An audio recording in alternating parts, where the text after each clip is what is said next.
하나님 말씀 보시겠습니다. 누가복음 9장입니다.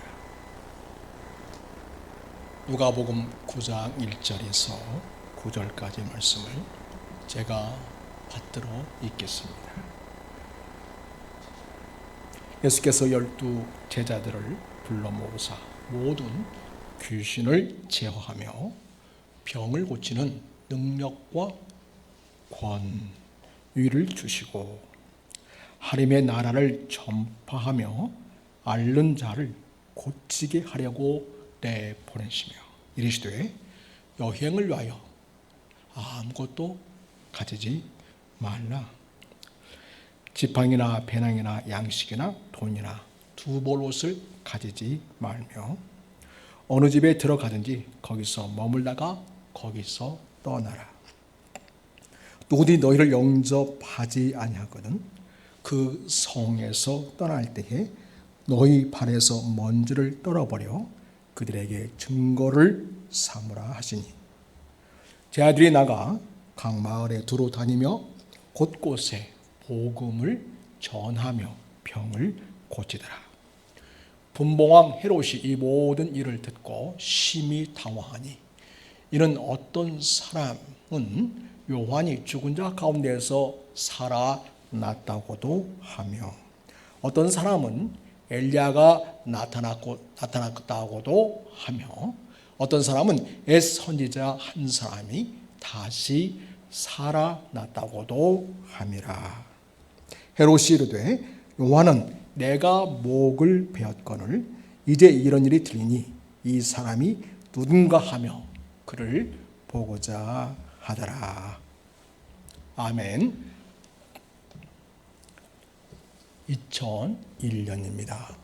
9월 11일 미국의 뉴욕 세계무역센터가 비행기로 공격을 받았습니다. 그 이후에 세계의 관심은 아프간의 탈레반에 집중이 되었습니다.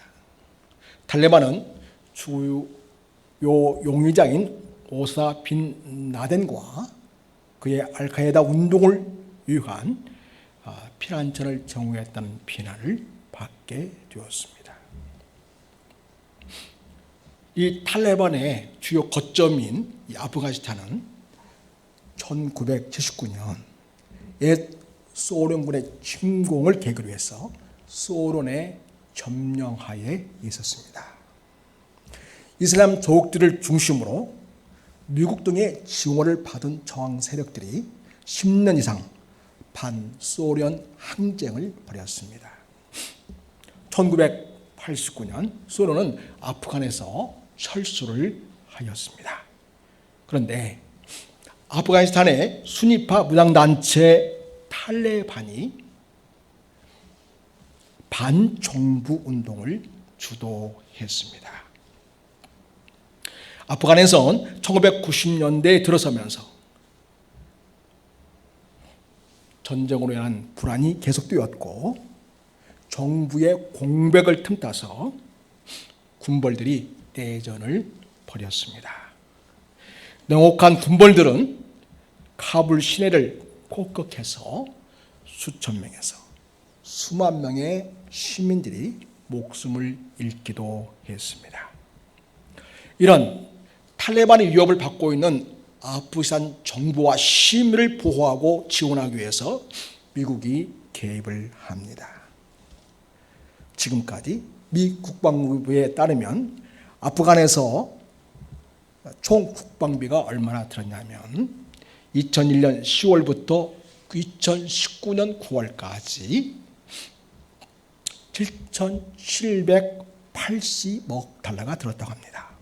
우리나라 돈으로 933조 원이라는 어마어마한 천문학적인 돈이 거기 들어간 것입니다. 또한 미 국무부와 미국 국제개발처 및 기타 정부 기관은 재건 사업에 440억 달러, 우리나라 돈으로 약 52조 원을 썼습니다.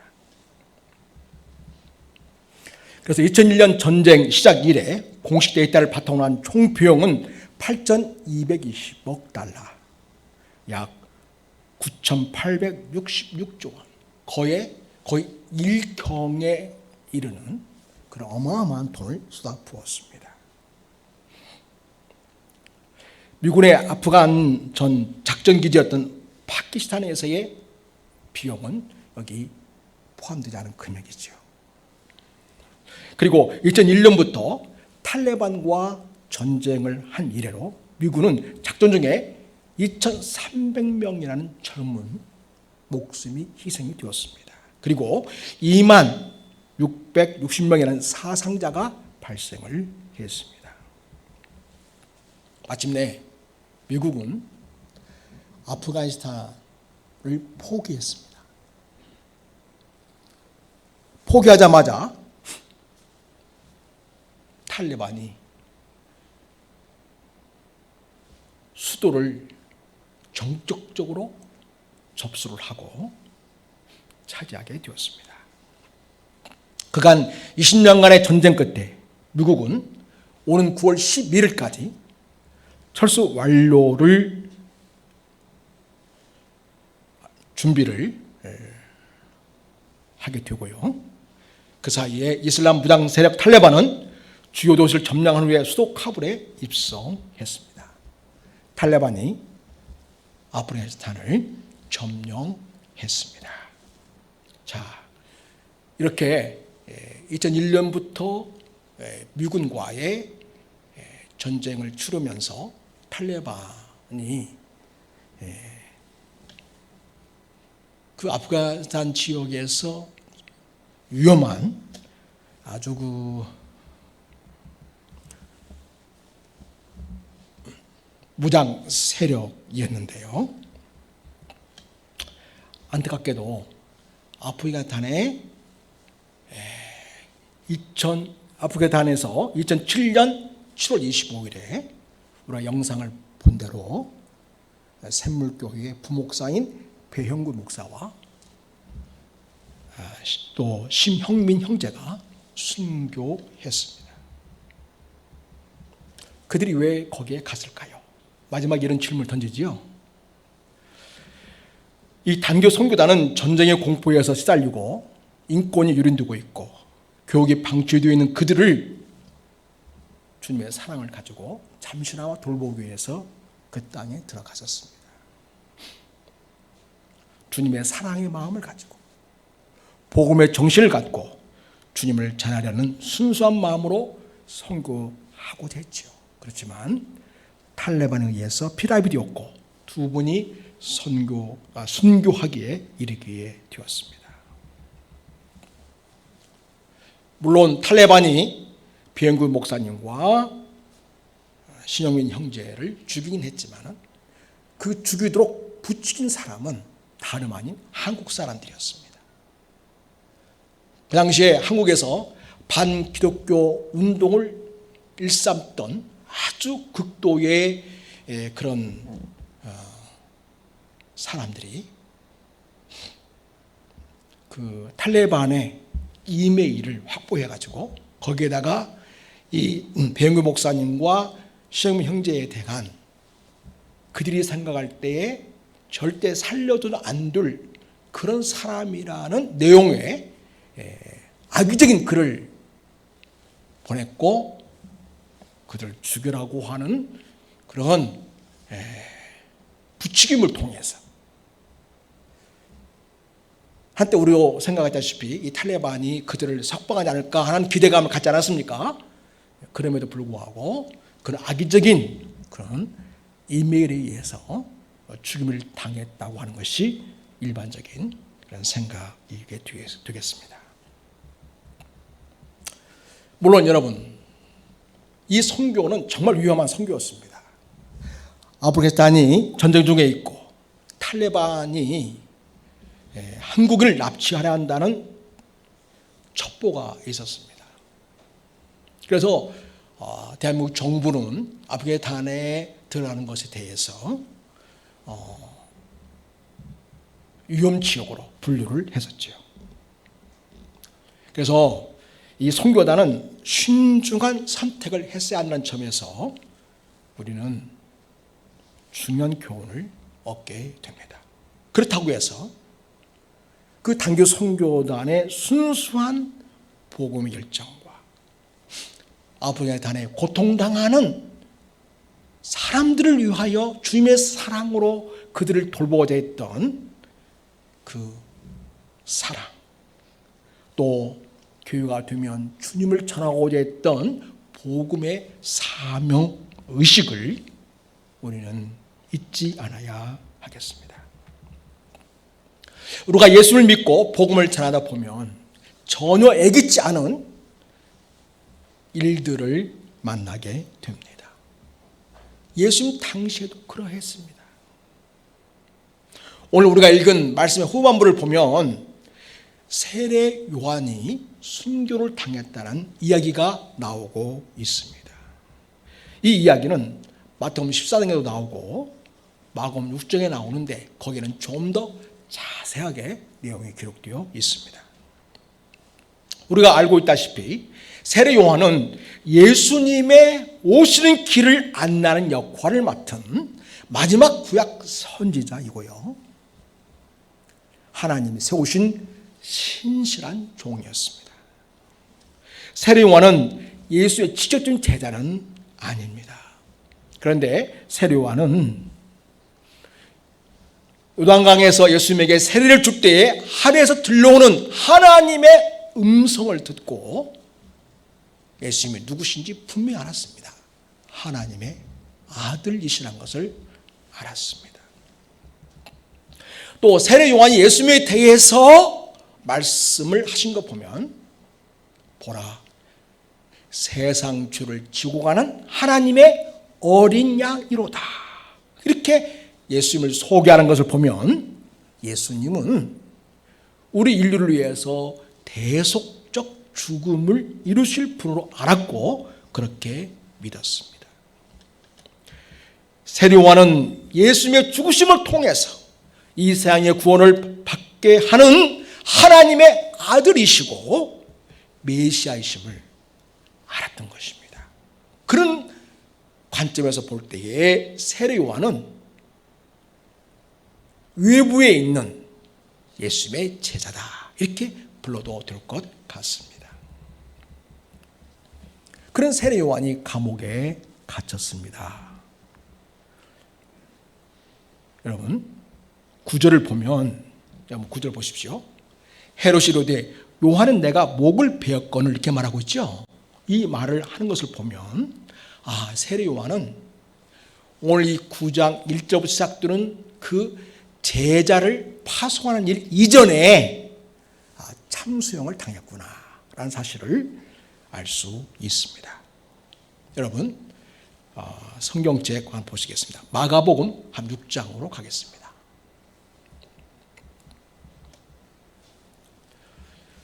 마가복음 6장을 보면 세례 요한이 왜 감옥에 갇히게 되었는가, 그리고 참수형을 당하게 되었는지 그 상황을 잘 알려주고 있습니다. 17절 보면 전에 헤롯이 자기가 동생 빌립의 아내, 이 동생 빌립은요, 다른 여기서 헤롯은 헤롯 안디바 왕이고요, 분봉왕이죠. 동생 빌립은 또 다른 지역을 관할하는 또 하나의 분봉왕이죠. 근데 이 빌립은 이복 동생입니다.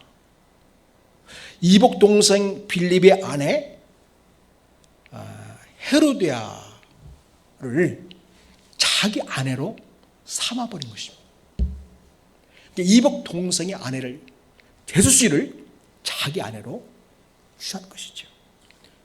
불법이고 이건 도덕적으로 용납이 안 되는 일이지요. 장가를 든 고로 이 여자를 위하여 사람을 보내어 요한을 잡아오게 가두었다. 그 요한이 그것은 잘못되었다, 하나님의 율법을 어긴 것이다. 이거는 사람의 도리에 맞지 않고 하나님 앞에 합당하지 않은 불륜을 저지른 것이다. 회개해야 된다. 요한이 그렇게 그 죄에 대하여 질책했을 때 요한을 잡아서 옥에 가두었습니다. 회개하기는커녕 오히려 바른 말하고 정직한 말하는 이 요한을 감옥에 가둔 것이었습니다. 이런 요한이 헤롯에게 말하되 동생의 아내를 취한 것이 옳지 않다 하였기 때문이다 라고 말합니다.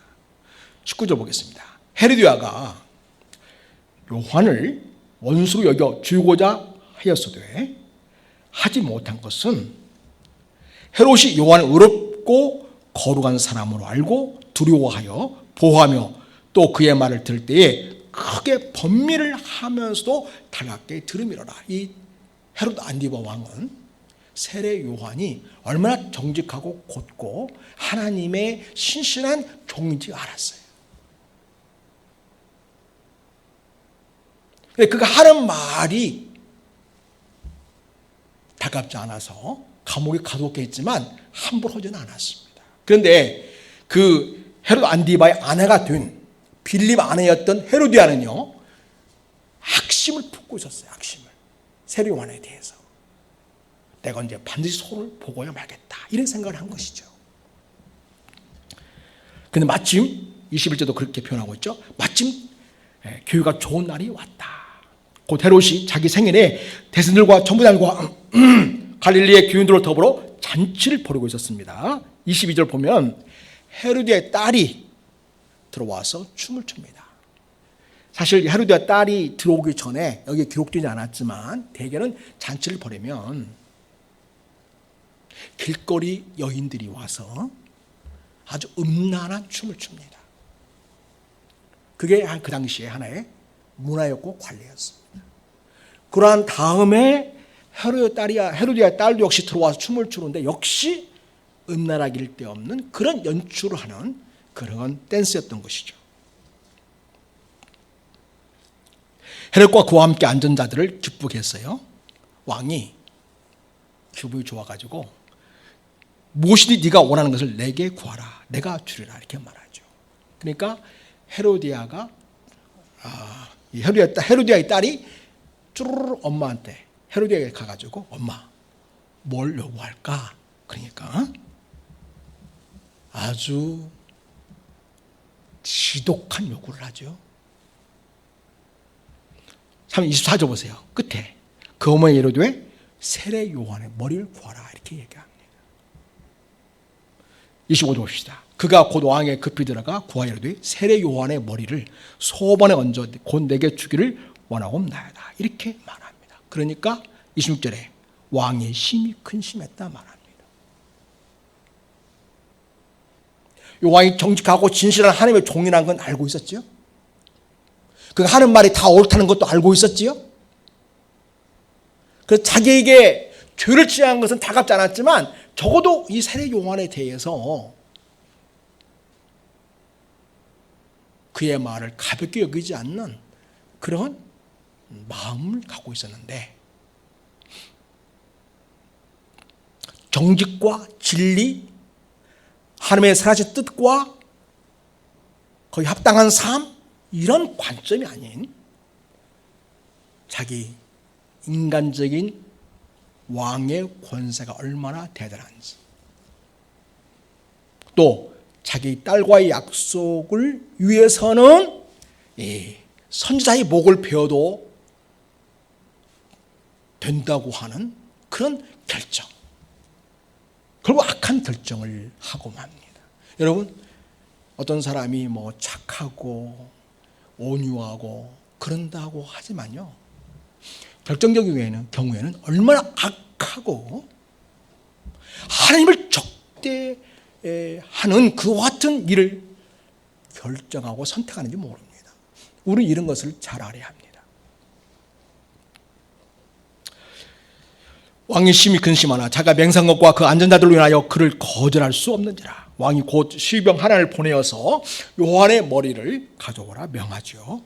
그 사람이 나가서 옥에서 요한을 목베어다가 그 머리를 소번에 얹어다가 소녀에게 주니 소녀가 이것을 그 어머니에게 주었다고 이야기합니다. 29절 요한의 제안을 듣고 와서 시체를 가져다가 장사했다 이렇게 이야기합니다. 요한은 하나님의 진리를 올곧게 선포하고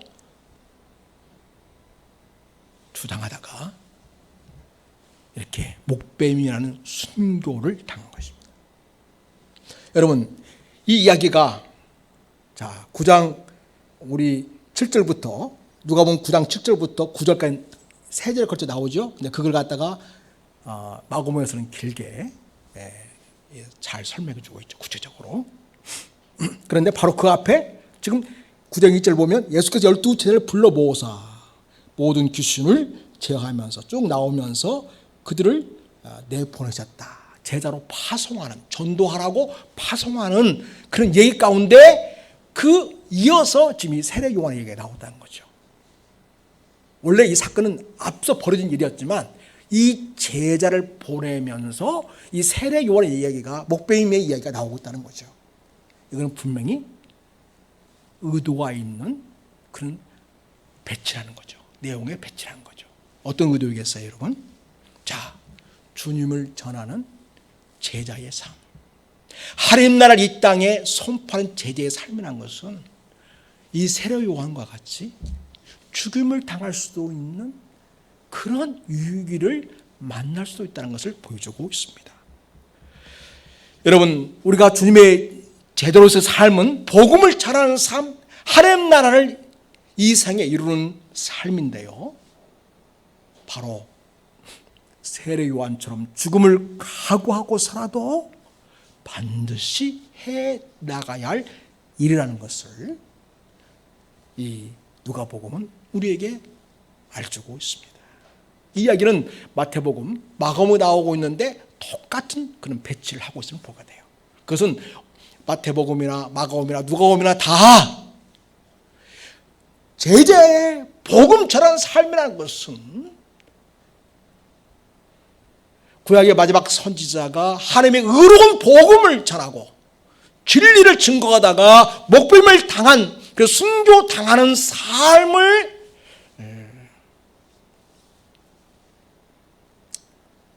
갖게 되었는데, 자들도 그런 순교적 각오와 결단을 가지고 이 세상에서 복음을 전하고 하나님 나라를 이 세상에 이루는 삶을 살아가는 분명한 삶의 목표가 있었다는 것을 우리에게 알려주려고 하는 것임을 보게 됩니다. 그렇습니다, 여러분. 우리가 주님의 복음을 전한다고 하는 것은 우리의 목숨을 걸고서라도 반드시 해야 할 일이라는 것을 우리는 기억해야 합니다. 다시 말해서 뒤집어 말한다면 이 세상에 내가 예수를 믿고 예수의 복음을 전하는 일이야말로 가장 이 세상에서 목숨을 걸 만한 일이라는 것입니다. 가장 고귀하고 영광스럽고 보배로운 인생의 가치를 이루는 삶은 바로 하나님 나라를 이루고 복음을 전하는 삶이라는 것을 예수님이 우리에게 가르쳐 주고 싶어 하신 것이었습니다.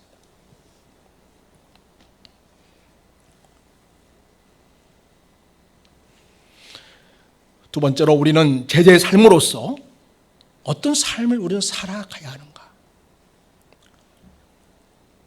사람들의 필요를 채워주고 하나님의 나라를 전하는 그런 삶을 살아야 하겠습니다. 여러분 1절을 보십시오.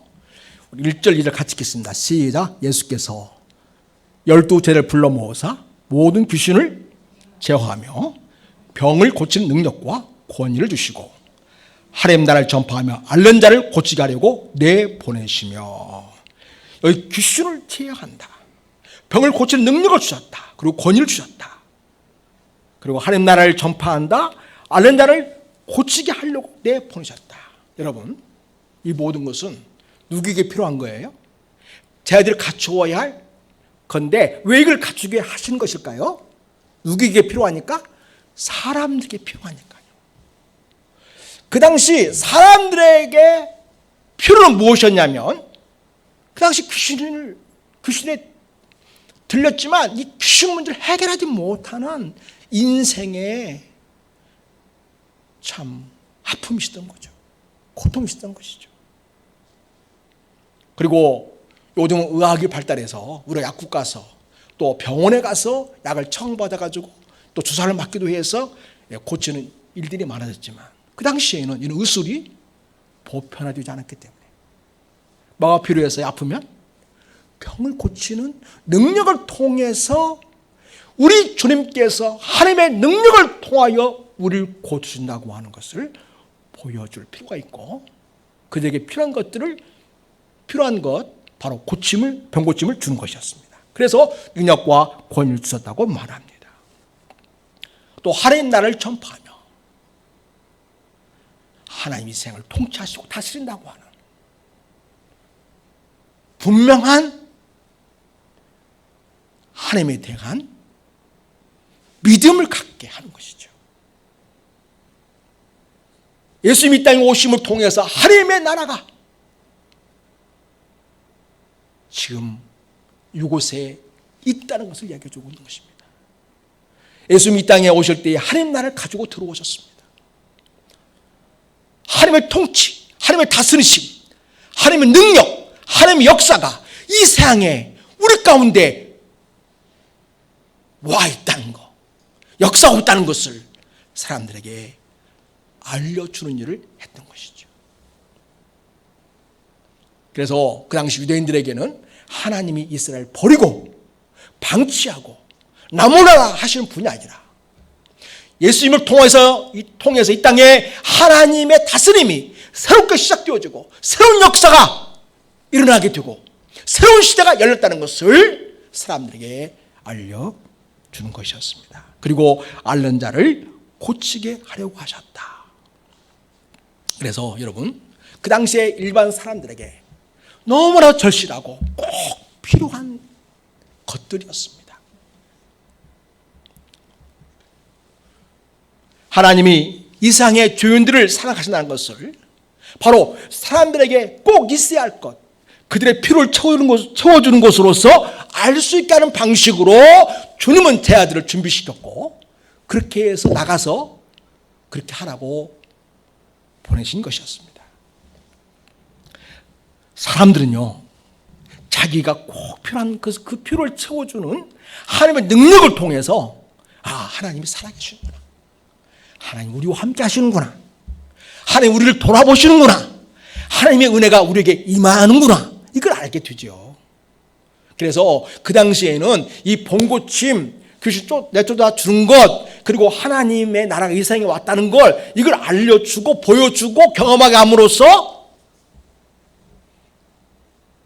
예수님의 구원 사역이 이 세상에 시작되었음을 사람들 하여금 깨닫게 하려고 하는 것이었습니다. 사랑하는 여러분, 그렇다면 이 세상에는, 우리가 살고 있는 이 시대에는 사람들에게 어떠한 필요가 채워져야 할까요? 이 말은 우리 주변에 있는 사람들은 우리 예수 믿는 우리를 통해서 자기 삶의 어떠한 부분들이 채워지기를 기대하고 있을까요? 우리가 그렇게 한번 생각해 볼 필요가 있겠습니다. 그래서 우리는 이 부분에 대해서 기도해야 되고, 이 부분에 대해서 연구해야 되고, 이 부분에 대해서 하나님의 지혜를 우리가 갖는 것이 필요하겠습니다.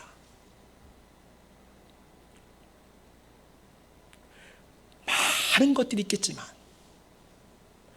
우리 주님께서 우리에게 보여주셨고 알려주셨고 경험하게 하신 것, 또 주님 인생에 오신 가장 중요한 이유가 되는 것 바로 무엇이죠? 사랑. 여전히 이 세상 사람들은 사랑에 목말라 있죠. 어떤 분이 말했습니다. 이 생에 사는 사람들 중에 사랑이 필요 없을 만큼 그런 부자도 없다. 또 사랑을 하지 못할 만큼 가난한 사람도 없다. 그런 얘기를 했습니다. 사실 우리 그리스도인에게 명심해야 한다는 귀한 교훈이죠. 여러분, 이 세상 사람, 사랑이 필요 없는 사람이 없다는 거죠. 근데 그런 사람이 내가 어떻게 할 때 사랑을 느끼게 해주고 사랑을 경험하게 해줄까? 이건 정말 방법은 너무너무 사람마다 다르고 상황과 처지에 따라서 다 다를 수 있겠죠. 이런 부분에 있어서 우리 성령님께 기도해야 되고 하나님의 지혜가 우리는 필요하겠습니다. 그래서 상대방을 관찰하고 상대방의 처지를 이해하고 거기에 걸맞는 필요와 도움을 줌으로써 그들의 필요한 부분을 채워줌으로써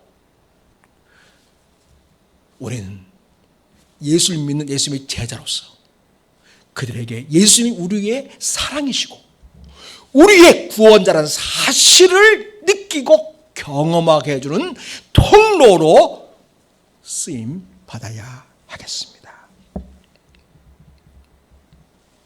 또한 여러분, 우리 이 땅에서 복음을 전하는 예수님을 따른 제자로서의 삶은 우리가 복음 전한 일에 최적화하는 그런 일에 우리가 마음을 써야 하겠습니다. 저와 여러분이 내가 복음을 전할 수 있는 그런 준비된 사람으로 내 자신의 삶을 최적화하는 그런 자가 되어야 하겠습니다. 여러분, 이때 예수님이 제자를 보낸 것은 오랜 시간 동안 밖에 나가서 복음을 전하고 보는 것이 아니었고 단시간 단기간 내에 전도 여행을 하라고 오라고 한 거였습니다. 만약에 오랜 시간 동안 복음 전한 일을 어느 한 일정한 지역에서 머물면서 하라고 했다면 주님은 필요하면 집도 준비를 해라, 아마 그렇게 말씀하셨을 거예요. 근데 그 당시에는 말하자면 전도 여행이었어요. 단기간의 전도의 여행을 얘기합니다. 여러분 3절 보십시오. 그러니까 여행이라는 표현을 쓴 거예요. 여행이라는 것은 오랫동안 머무는 게 아니라 단계를 머물면서 어떤 그 관광을 한달지 어떤 지역을 살핀달지 일을 하는데 이건 전도여행이죠. 그러니까 복음 전하는 그런 일이 되겠습니다. 여행을 위하여 아무것도 가지지 말아라. 지팡이나 배낭이나 양식이나 돈이나 두벌 옷을 가지지 말아라. 이렇게 얘기하고 있어요. 또 어느 집에 들어가든지 그냥 거쳐도 역시 정해진 집이 아니라 그 집에서 환영하면 그 집에 머물면서 지내라는 것이죠. 여러분, 이것을 오늘날 목회하는 목사님들이 요구하면 이건 넌센스인 거죠. 말씀드린 것처럼 이거는 단기 선교 때 전도 때 필요한 주님께서 저희에게 요구한 것이었고요. 지금 장기간 수십 년을 한 교회에 머물면서 복음 전하는 그런 목사님이나 선교사님들이나 이런 분에게 이렇게 요구한다면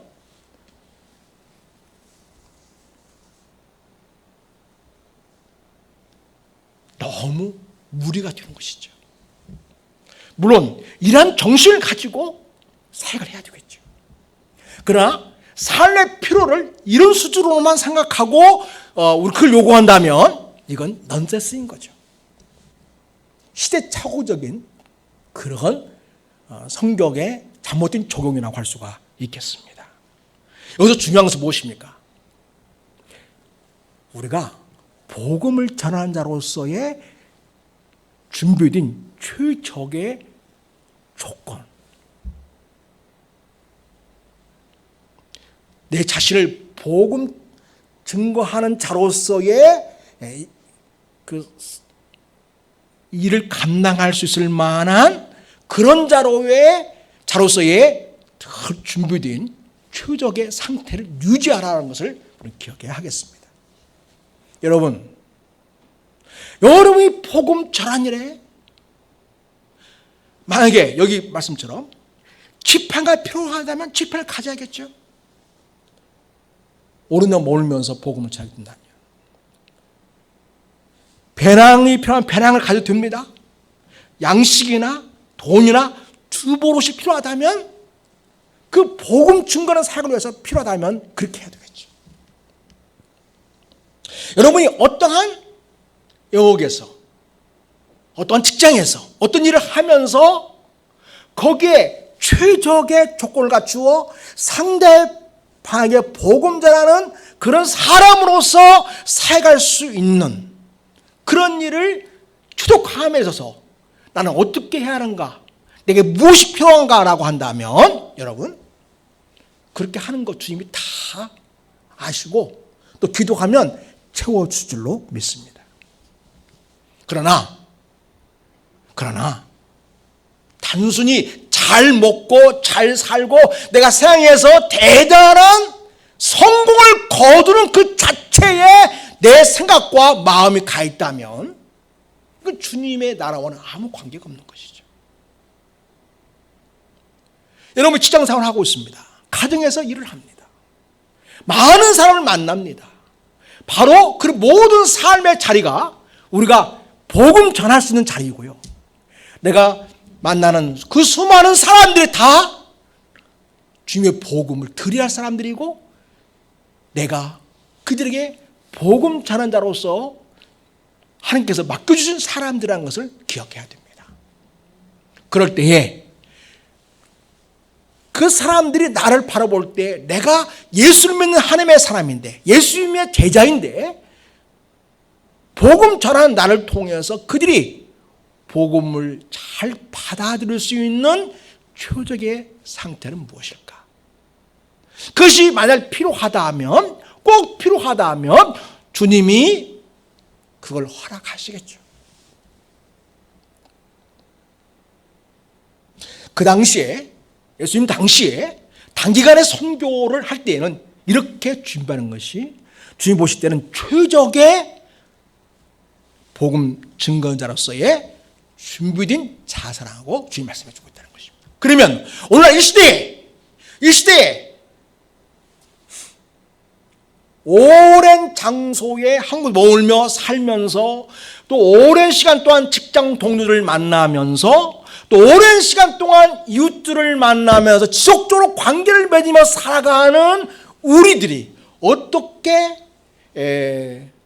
준비된 자가 되어야 상대방에게 복음을 잘 전할 수 있는 그런 준비된 그 자로서의 삶을 사는 것일까? 우리는 고민해야 합니다. 이런 부분에서 여러분의 고민이 새롭게 시작될 수 있기를 바랍니다. 이를테면 여러분이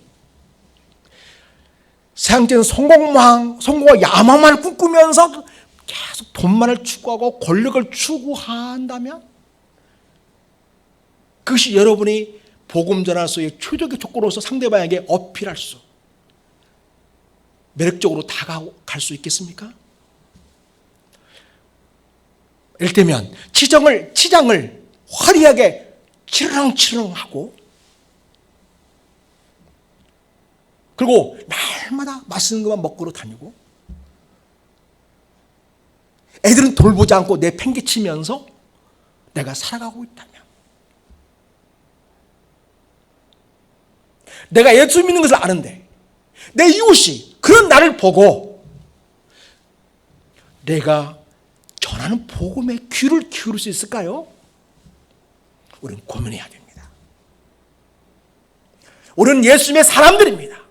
예수님의 사람들은 예수님을 전하는 자이고 복음을 증거하는 삶이야말로 인생 최고의 궁극적인 삶의 목표가 되어야 한다는 것을 우리는 압니다. 그렇다면 거기에 걸맞는 하나님의 사람, 예수님의 제자로서의 최적화된 상태를 유지하면서 상대방의 복음을 전할 수 있는 자로 준비되어야 하는 것이 우리의 책임이 되겠습니다. 사치와 향락을 일삼으면서 또 사람들 대할 때 거칠게 입담을 하면서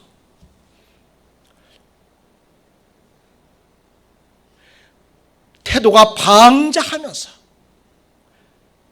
우리가 살아간다면 결코 사람들에게 예수를 매력적으로 느끼도록 하지 못할 것입니다. 그러나 여러분이 정말 사랑의 마음을 가지고 겸손하고 온유하며 인내하면서 참으로 상대방을 존중하고 또 그들의 도움이 필요할 때 그들의 필요를 채워주면서 그렇게 인간관계를 맺으며 살아갈 때 사람들은 내가 믿는 예수, 내가 전하고자 하는 이 예수에 대하여 매력적으로 느끼게 될 것이고 우리가 전한 복음에 귀를 기울일 수 있게 될 것입니다. 우리는 꼭 기회가 됩니다. 나는 예수님의 제자다. 나는 예수님의 제자로서 예수님의 복음을 전하고 이 땅에 하나님 나라를 이루는 자로 하나님께로부터 부름을 받았다. 그런 확고하고 분명한 나의 정체성, 내가 누구인가, 그걸 분명히 하는 자로서의 삶을 살아야겠다는 새로운 다짐이 우리에게 필요하겠습니다. 또한 여러분, 우리는 사람들에 다가가서 복음을 전합니다. 많은 사람을 만납니다. 그리고 사랑을 합니다. 그런데 우리가 사람에게 너무 많은 미래를 갖는 건 합당치 않습니다. 그리고 아직 복음 들을 준비가 되어 있지 않다면 그 영혼을 위해서 기도하고 지속적으로 관심을 갖고 사랑하면서 필요를 채워줘도 너무 그것을 밀어붙이듯이 해서는 안 될 것입니다. 준비되지 않은 영혼을 위해서 기도하되 더 복음을 받아들일 만한 준비된 영혼이 있다면 그 영혼을 찾아 나서야 하겠습니다. 여러분 5절을 보십시오. 5절 같이 한번 읽겠습니다. 시작. 누구든지 너희를 영접하지 아니하거든 그 성에서 떠날 때에 너희 발에서 먼지를 떨어버려 그들에게 증거를 삼으라. 이런 가치를 말하는 거예요. 이건 단기 선교죠. 근데 여러분은 매일매일 한 자리에서 주택에서 아파트에서 살고 있지 않습니까? 그죠? 또 한 직장에서 적어도 몇 개월에서 몇 년 동안 근무하지 않습니까? 한 번 복음을 거절했다고 포기하고 더 이상 복음으로 접근을 하는 것을 시도하지 않는다면 큰 문제가 있죠. 여기서는 단기 선교이기 때문에 이렇게 해야만 효과적이라는 주님의 판단이 있었던 것입니다. 그러나 여기서 우리가 알 수 있는 교훈은 무엇입니까? 아하, 우리가 복음 전할 때 사람 자체에 미를 둬서는 안 되는구나. 이 전도라는 것은 물론 내 노력을 필요로 하고 내가 관심을 갖고 사람을 접근하도 사람에게 미를 갖는 것이 아니라 그 영혼을 주님께 맡기고 그리고 하나님께서 내게 붙여줄 새로운 영혼에 대해서 관심을 갖고 또 한 영혼에 대해서 지금은 거부하고 있지만 지속적으로 주님의 사랑을 공급함으로써 그들이 나중에 마음이 열리지도록 그렇게 해야 되겠구나. 그런 태도가 우리가 필요하겠습니다. 그래서 여러분, 사람에게 미움을 갖는 것이 아니라 주님의 사랑을 우리가 포기하지 않고 구원받을 영혼에 대한 관심을 가지고 그리고 지속적으로 기도해주고 사랑을 공급해주면서 또한 더 준비된 영혼이 누구인가 체크하면서 점검하면서 그 영혼을 찾아 나서는 지혜도 우리에게 필요하겠습니다. 자, 사랑하는 여러분, 왜 우리는 선교적 삶을 추적하는 준비된 자로 살면서 더 나아가 죽음을 각오하고서라도 예수님을 전해야 하는가 하는 것입니다. 우리가 그렇게까지 할 필요가 있나요? 우리가 예수 믿는 것 좋지만 목숨까지 걸어야 될 만한 일입니까? 성경 말씀은 그렇다는 것입니다. 예수님을 믿는 일이야말로, 예수님을 전하는 일이야말로 생명을 걸 수 있는 유일한 가치고 삶의 목적이 되어야 한다는 것을 알려주고 있습니다. 여러분 7절 보십시오. 자, 예수님의 제자들이 나가서 복음을 전합니다. 예수님을 통해서 제자들이 놀라운 능력을 나타내고 또 병을 고치게 되고 귀신을 쫓아내니까 이 소문이 이 헤롯이 있는 곳에 쫙 났어요. 그래서 분봉 헤롯이 이 모든 일을 듣고 심히 당황합니다. 이런 이야기를 듣는 거예요. 어떤 사람은 세례 요한이 죽은 자 가운데서 살아났다. 분명히 요한의 목을 베었는데 요한이 살아났다고 얘기하는 거예요. 사람들이. 또 어떤 사람은 엘리야가 나타났다. 능력을 막 나타내니까. 어떤 사람은 선지자 한 사람이 다시 살아났다고 함이라. 헤롯이 말합니다. 요한은 내가 목을 베었는데 이제 이런 일이 들리니 이 사람이 누군가 하며 그를 보고자 하더라. 그래서 예수님이 도대체 어떤 사람인가 하면서 보고자 하는 마음이 있었죠. 그 나중에 여러분 예수님이 재판받지 않습니까? 나중에 십자가 돌아가기 직전에 그때에 이 분봉왕 헤롯이 예수님을 정말 보고 싶어 했어요. 도대체 이 사람이 누구길래 귀신도 쫓아내고 병도 고치고 심지어는 자기뿐만 아니라 제자들을 통해서 그런 놀라운 일을 이루는가에 대해서 굉장히 관심이 많았던 것이죠.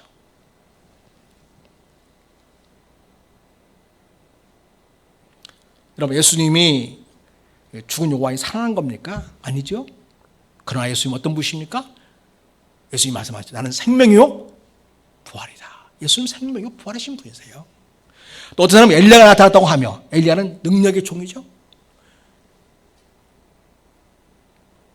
예수님은 엘리야를 세우신 분이시고 엘리야에게 능력을 주신 분이시죠. 모든 권능의 원천이 주님에게 있죠. 어떤 사람은 옛 선지자 한 사람이 다시 살아났다고도 합니다. 예수님은 최종적인 하나님의 메시지죠. 히브리서는 말하죠. 1장 2절에서 이 모든 날 마지막에 하나님의 아들을 통하여 말씀하셨다. 말하자면 예수님이 하나님의 최종 메시지라는 거예요. 하나님의 말씀을 전하는 진정한 선지자라는 거죠. 그래서 예수님은 선지자 중에 선지자, 대선지자인 거죠. 더 나아가 여러분 아직도 충분하지 않습니다. 예수님 누구십니까? 우리를 죄에서 구원해 주시는 유일한 구원자이십니다. 예수님 누구십니까? 온 우주를 창조하신 창조주요. 모든 이생의 만물의 주인이 되시고 모든 인생을 이 땅에 보내신 주가 되신 분이십니다.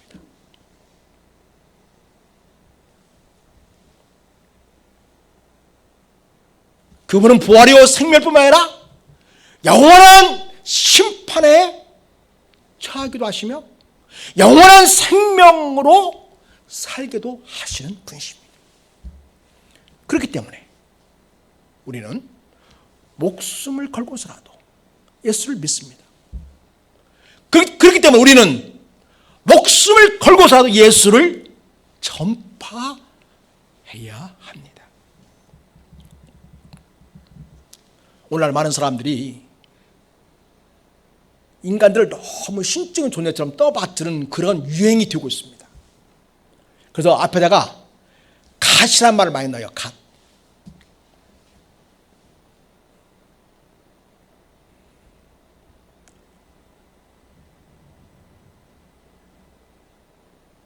하나님이란 말이죠.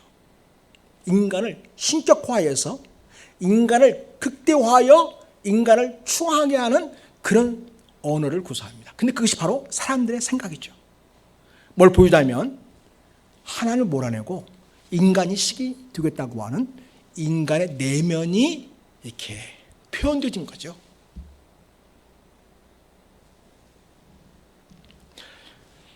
사람을 신격화하고 더 이상 우리에게는 신이 필요 없다고 하는 시대 속에 우리가 살아가고 있습니다. 철학과 과학과 만물 이런 것들을 숭상하는 시대가 되고 있습니다. 다 헛된 인간의 생각일 뿐입니다. 죄에서 우리 인간을 구원하시는 분은 오직 예수 그리스도 한 분이십니다. 우리 이 땅에서 천국으로 인도하시는 분은 오직 예수님 한 분뿐이십니다. 우리 인생의 영원한 운명을 결정하시는 분은 바로 예수님이십니다.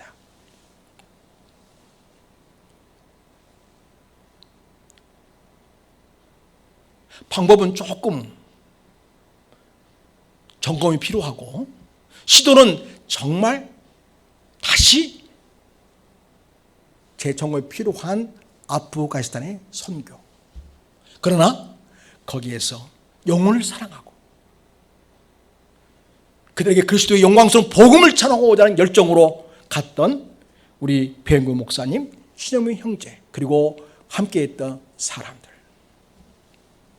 적어도 그들의 순수 열정만큼은 우리가 세상 사람은 욕을 하더라도, 비난하더라도 우리는 그들을 알아주어야 되고 그들의 헌신을 우리는 높이 사줘야 합니다.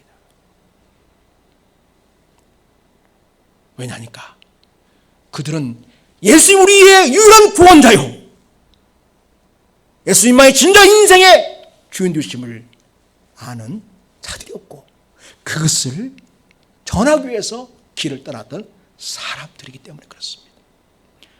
사랑하는 여러분, 예수 믿는 사람들은 다 예수님의 제자들입니다. 그 예수님 제자의 삶은 어떠해야 하겠습니까? 오늘 우리 본문을 통해서 알려주는 것은 무엇입니까? 세례 요한의 경우처럼 죽음을 각오하고서라도 복음을 전하고 하나님 나라를 이루는 삶을 살아내는 사람, 그것이 제자의 삶입니다. 사랑하는 여러분, 이 시대에 진정한 예수님의 제자가 희귀한 시대에 살고 있습니다. 나는 우리 사랑하는 여러분들이 주님이 기뻐하시는, 주님이 인정하시는, 주님이 칭찬하시는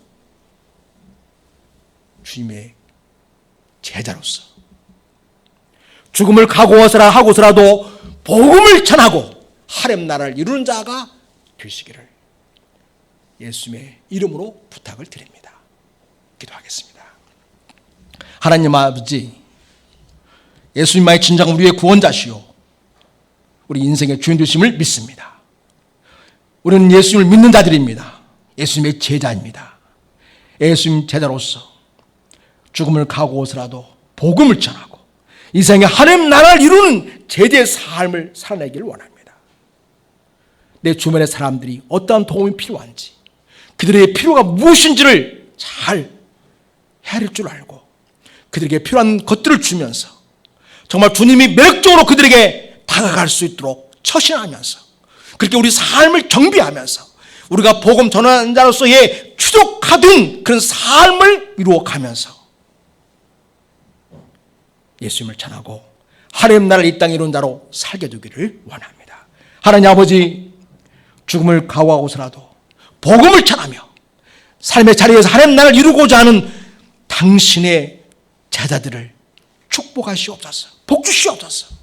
성령 충만케 하시고 말씀의 능력을 확신케 하시고 오늘 주님과 동행하시며 이 삶이야말로 가장 고귀하고 영광스럽고 가치 있는 삶임을 확신하며 믿음으로 나아가는 주의 제자들이 되게 하옵소서. 우리를 제자 삼아주시고 우리에게 영원한 생명을 주시는 예수님의 이름으로 기도드립니다. 아멘. 찬송합니다.